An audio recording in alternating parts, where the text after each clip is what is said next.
Continuing the WGBB Tony Awards special here on this magical Thursday. Well, I wouldn't say it's magical, but it's a very fun and enjoyable and pretty exciting Thursday night.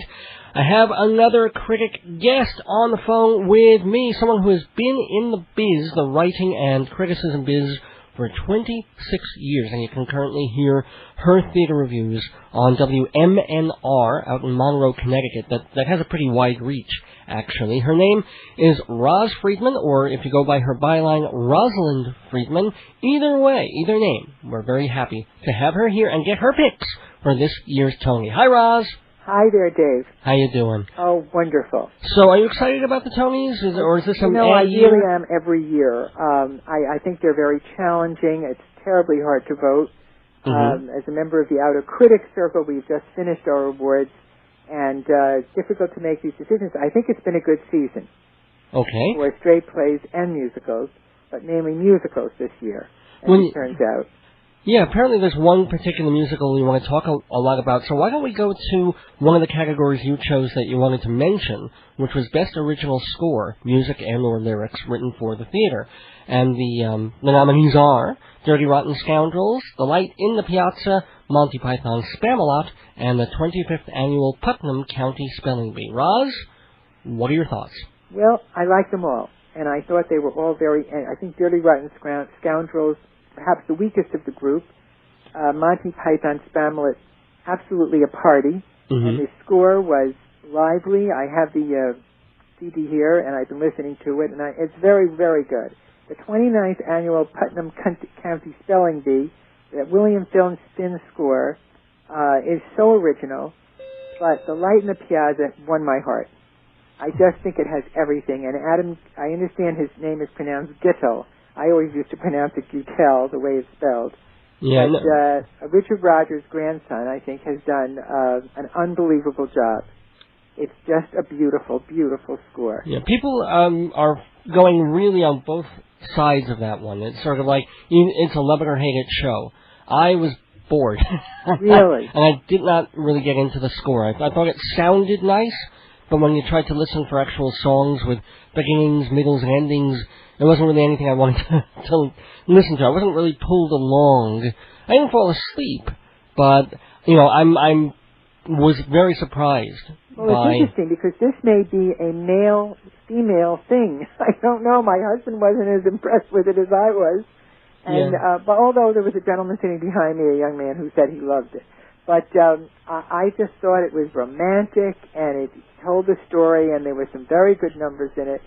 I thought it was a chick thing, too, actually, but some of the men I talked to really dug it. I thought it was the best piece of work, the most serious and humane musical.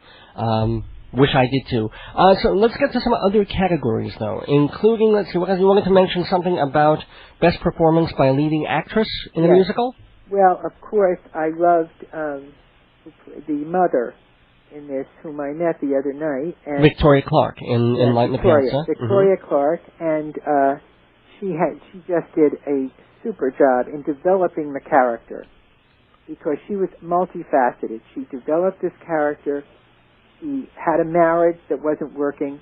She had a daughter who had been handicapped, or they thought she was handicapped all these years, and this was a constant worry for them. Here she was in a foreign country, and meeting all these different people in a family.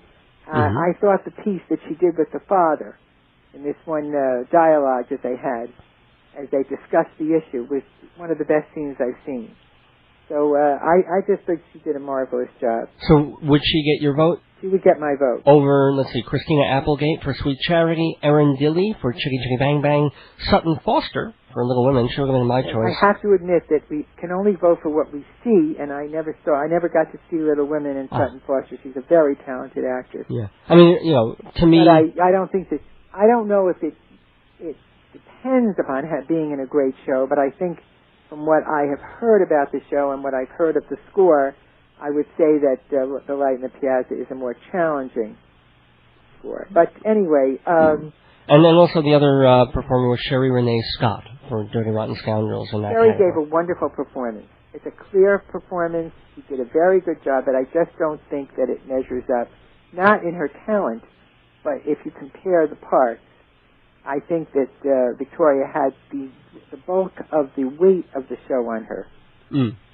Okay, shall we get to the biggies, to the majors? Yes. Which include Best Play, Democracy. Yes. Well, I think there's no doubt. For me, it's doubt. There's no doubt it's doubt. Yeah, I don't think there's a critic who hasn't used that pun this season. I'm sorry, but yeah, I did read someone who voted the Pillow Man in his review, and said there's no doubt about it, the Pillow Man would be, which I thought was a nice twist on that. Well, I thought the Pillow Man was pretty thrilling. It really grips you while you're in the theater. I think a little less of it now that I've pulled away from it, but I liked Doubt. Yes, That's good. Okay. You were ripped while you were there? Yeah, and I was left completely cold. I had no feeling for this show. I tried very hard. Really? I wanted to be scared, and I wasn't. It was just gruesome. But it didn't touch me in any way. I had no feeling for it. And what about Democracy? Democracy, I felt, was a bit disappointing. I think the part of Willy Brandt, and I love James Norton in almost everything he does, but I felt this was a characterization that was completely offbeat. Off the center of it. Willy Brandt was a charismatic, smiling man who reached out to people, and I'm unfortunately old enough to remember him. And this didn't come through at all in the play, and I was disappointed. There were a couple of good performances in the play, but I just don't think that it rated. And Gem of the Ocean. This is another subject we could spend a whole hour of your precious time on the radio talking about what's happened to August Wilson. He's just gotten kind of, I won't say predictable, but it is. Totally. So he's well crafted. I mean, he's a brilliant writer, a great dialoguist. But there's something about his plots now that either you know exactly where they're going, or when they do go into sort of a supernatural area, I think, I don't buy it. I didn't buy that journey he took. On stage? I had no idea what they were doing on stage. Oh, okay. I mean, I wanted to. I think that Felicia Rashad did a beautiful job with the part that she had, but it made no sense. Okay, we have time for one more category. You did want to mention, I'm another critic who's going to be handling this category as well, but we might as well talk about the special theatrical event. Dame Edna Laugh Whore, that's the Mario Cantone thing that was just on Showtime, actually. Yes. 700 Sundays, and Whoopi, the 20th anniversary show. Well, I think Billy Crystal was the surprise, in a sense, of the season, in a way, because he did do just stand-up. He has done something that touched the heart in so many different ways, in so many different levels. His show is just marvelous. I agree. I mean, his performance is exceptional. If there's any other show besides Doubt that's not in doubt for an award, except probably Norbert Butts, it's going to be 700 Sundays. Right. So, will you be at the Tonys? Will you be watching the Tonys? I will be watching the Tonys from Florida. Oh! For the first time. This has never happened before, but we have a trip planned to take care of some things down in Florida, and we don't live there, but we're going on a visit, and I will be landing just before the Tonys, getting to my hotel, turning them on, and watching, and gripped with anxiety over all of this.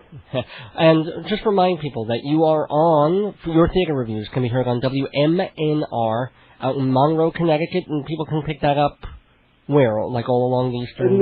88.1 FM, but in Connecticut, but then all through, we also have stations in New York and in the Hamptons and different areas outside of New York City. I'm afraid technically I don't know the names of all these stations, but it's a fine arts public radio station, which we're very proud. Well, I'm very proud and happy to have you as a colleague and a friend, and to have you on this WGBB Tony Award special with us, Roz Friedman. Thanks so much. Thank you, David. Thank you so much. Bye-bye.